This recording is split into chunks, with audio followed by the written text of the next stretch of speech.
Hi everyone, it's Lisa Brown with InkandInspirations.com. Thank you for joining me. I'm an independent demonstrator with Stampin' Up! And in this video we're going to be making this little gift box that I thought would be cute for a Mother's Day gift, or any gift really. You could put a pair of earrings or some jewelry, and or maybe even a gift card. So let's get started. I have a piece of Designer Series paper. This is from the Needlepoint Nook Designer Series paper collection that's in the Stampin' Up! Occasions catalog. This is retiring. I just chose a pretty floral print. You could use any paper that would go with whatever occasion you were making the bag for. And also you need a piece of solid cardstock that coordinates the designer paper. This is just a piece of the designer paper in the color that I wanted, which is Poppy Parade. And it is cut at 3/4 of an inch by 3.5 inches. And then for my sentiment that's going to layer over the top, this is 1/2 inch by 3¼ inches. Okay, and so we'll work with that in a minute. Let's put our box together. Okay, so this is 6 by 9.5, and we're going to make some scores. Now I'll have all these in the description below the video on my website, so I'll have the link there and you can hop on over and check out that description with the measurements. So let's go. We're going to first, let's score it this way with the 6-inch side up. We're going to score at 1¼ inches on both sides. So let's get there, and then I'm just going to flip it and go here.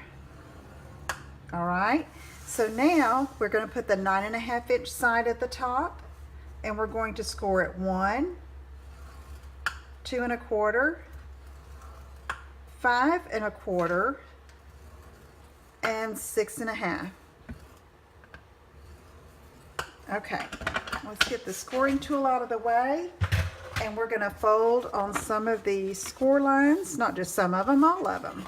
So I'm going to do these two side 1¼ inch scores first, and then come on down to these scores that are going to form the box. Okay, so now we need to do some trimming. All right, I'm going to get my paper snips, and this 1-inch score over here, that was that first score we made along this 9.5 inch side. All right, I'm going to cut off these 2 tabs here on the end. So I'm just going to go up to the 1¼ inch intersecting score and cut that off, and then do the same on this side. So we're doing the same cuts and trimming on this on both sides. Okay. All right, let's cut up on these other score lines up to that 1¼ inch score, just like this, and turn it around, and we can do this side.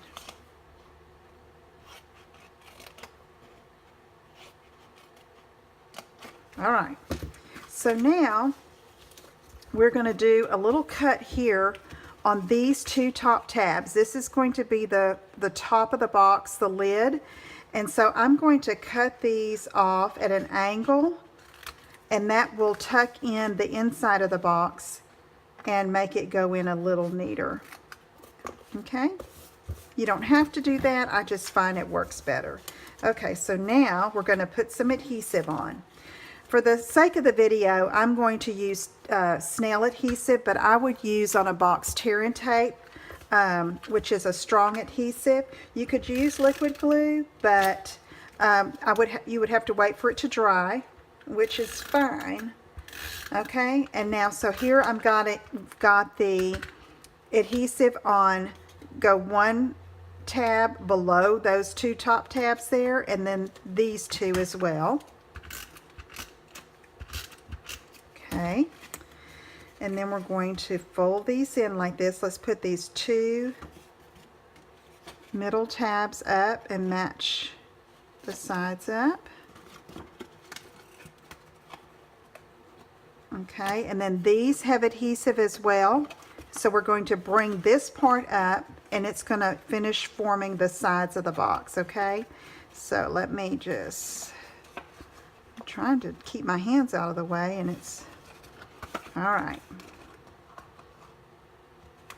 Okay, there we go. So now you can see these just tuck in like that, and there's the closure.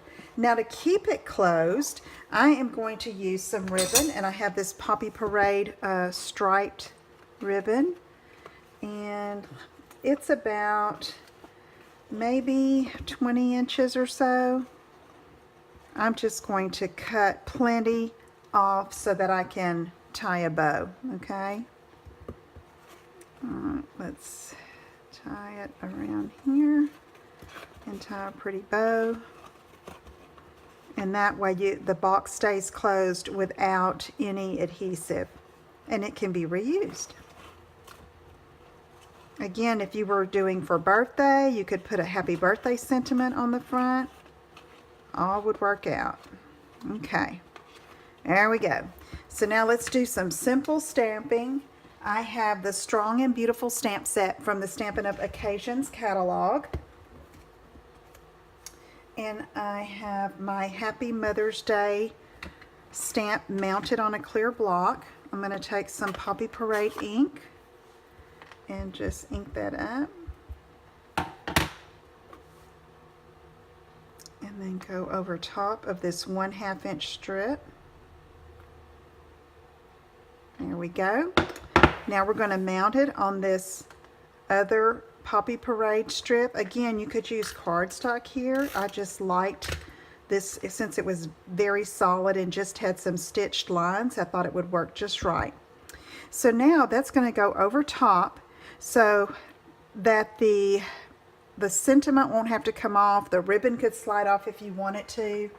I'm going to use 2 dimensionals that I know won't interfere with the ribbon. And just let's center that a bit and just put it just like that. Okay, there's your box for today. I hope you will give that a try. If you have any questions, please let me know. Visit my website at inkandinspirations.com. You'll find the details for this project there, and I will talk to you again soon. Take care. Bye-bye.